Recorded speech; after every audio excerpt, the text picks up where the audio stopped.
Good morning. I just finished cutting my hair in the bathroom with kitchen shears, so it seemed like the perfect opportunity to go ahead and make a video while I'm riding that high of not hating it. So pour a cup of tea, grab a snack, eat along, draw along, and let's get into talking about my OC, Euphemia.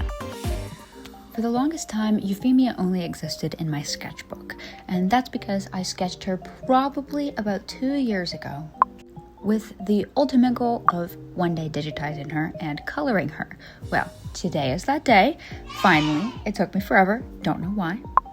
Well, honestly, actually, I do know why.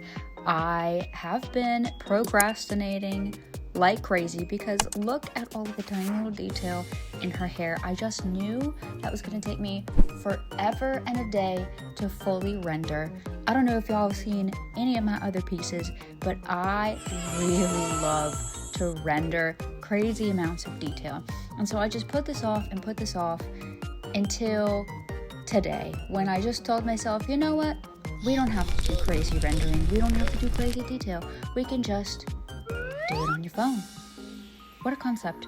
I did all of this on my phone with one of those crappy styluses that your grandma owns. I just wanted to see if I could do it, and you know what? I could do it.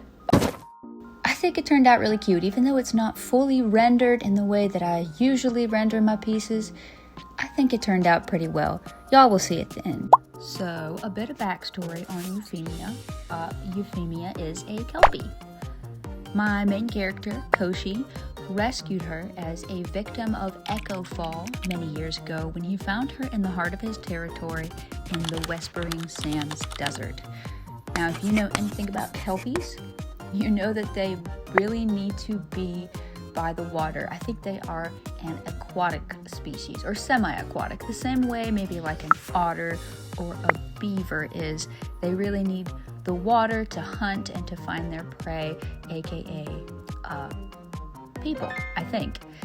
If you ever see a Kelpie, you should never get on its back, even if it offers, because once you sit on its back, you get stuck and you cannot dismount, and it will drag you under the water and eat you. Sorry. Aside, pause real quick. Take a look in the upper right-hand corner at this thing that my partner Sandy is drawing. I will give you a cookie in the comments if you could tell me what you think that thing is, because I thought it was Kevin the Minion, but evidently it is not. Moving along into the background coloring of this, like I was saying before, I did this on my phone, so you saw me flick through a few different options. They're just the ones that Ibis Paint has in their background library, which I haven't really used before because, funny enough, I don't use Ibis Paint that often. I'm more of a Procreate artist. That's the one I started with. That's the one that I got used to. So that's the one I use most often. But since I was doing this on my phone, I ended up using some of the assets that they have, which I think I might start getting into because, oh my gosh, was that so much easier than actually drawing the background.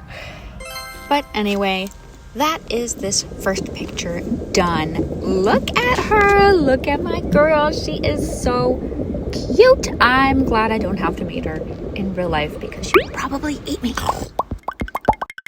Moving on to our next drawing, I'm going to go ahead and skip the line art phase, just because if I don't, this video is going to take forever. Anyways, she's a Kelpie, and Koshi found her in the heart of the desert, basically just withering away. She was so dehydrated, her skin was starting to crack, the kelp in her hair was brown and crispy, and her little head hung low as she panted in the heat. She looked like a shriveled plant about to snap. Realizing she probably wouldn't last much longer in the sands, Koshi decided to try to lead her to the Pride's Oasis immediately. Poor Euphemia was so weak when he first approached her that she barely even put up a fuss when he threw a rope around her neck. And that's a big deal for a Kelpie because the way you tame one is by riding one. He managed to get her to the oasis without too much trouble, and as soon as she saw it, she dove right in. The water soaked through her hair, her skin, her kelp. Eventually, she started to regain some of her color back, but there was one problem. The oasis was shallow. She needed deep water to swim in. she couldn't stay there, but it was also clear she couldn't go out in the sands without some sort of water source. That's when Koshi had an idea. Instead of immediately releasing Euphemia back into the sands, he decided that he was going to take it upon himself to bring her to the water.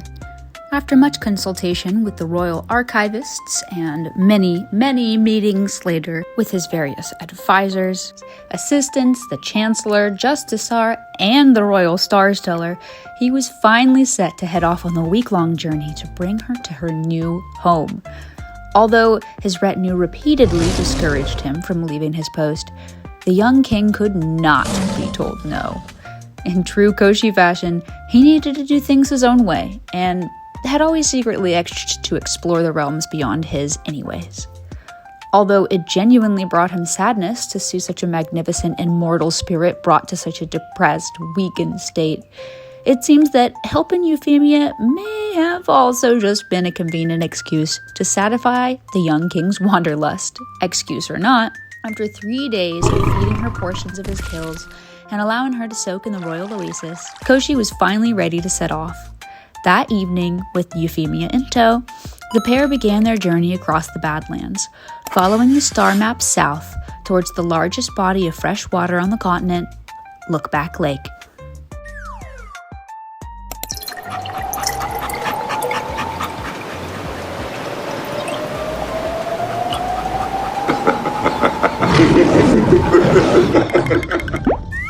During their week-long trek through the Badlands and the desert, Euphemia came to rely on Koshi and his little mechanical map keeper, Moggle, to keep her moisturized and fed.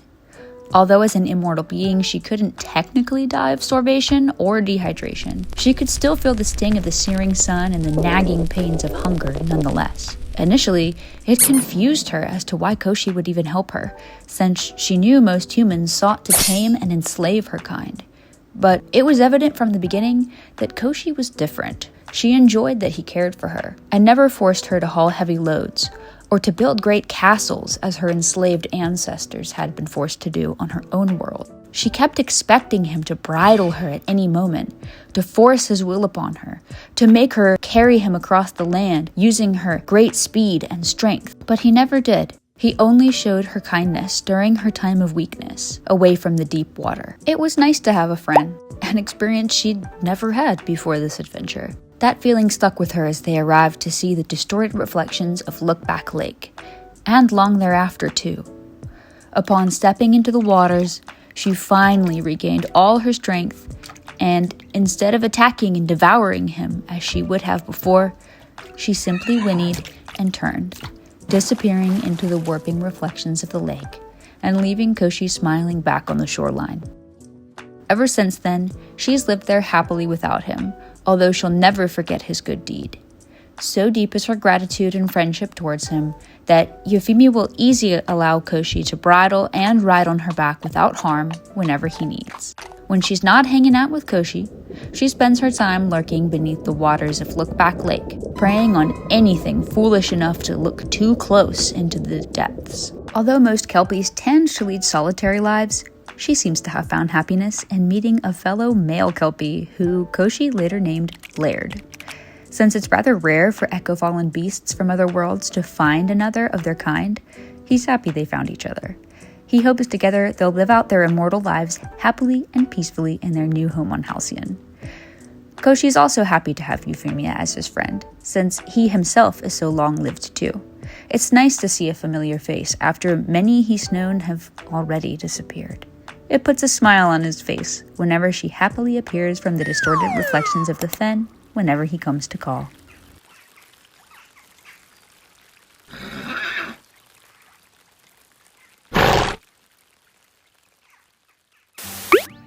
And that's our 3 Euphemia pieces done. What do you think of her? Is she cute or is she creepy? She's really more of a random side character in my story, but I hope you enjoyed hearing a bit about her lore and personality nonetheless. Since she isn't actually as plot important, her backstory and personality have been pretty much the same since I made her. Unlike Koshi, who has gone through some major changes over the years, including a whole entire name and a species change. But hey, that's a story for next video. Okay, that's all for me. Good night!